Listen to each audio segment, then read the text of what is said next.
Ever wondered how a car engine works? Let's break it down, step by step.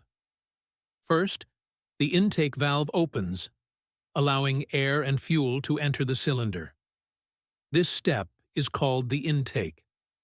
The piston moves down to draw in the right amount of mixture, preparing the engine for the next step.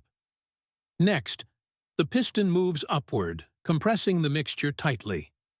This is called compression. During compression, all valves are closed to keep the mixture sealed inside. The camshaft controls the precise timing of the valves, making sure the engine runs smoothly. The tighter the mixture, the more powerful the explosion will be.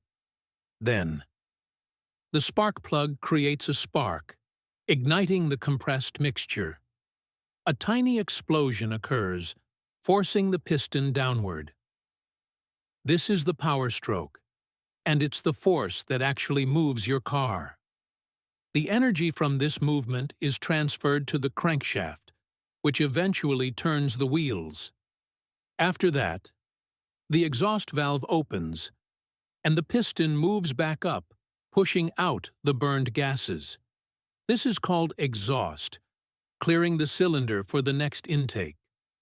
The camshaft ensures the valves open and close at exactly the right moments, keeping the cycle efficient.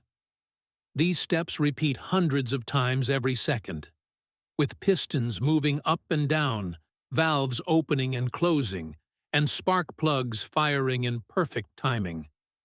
This coordinated dance keeps your car running smoothly.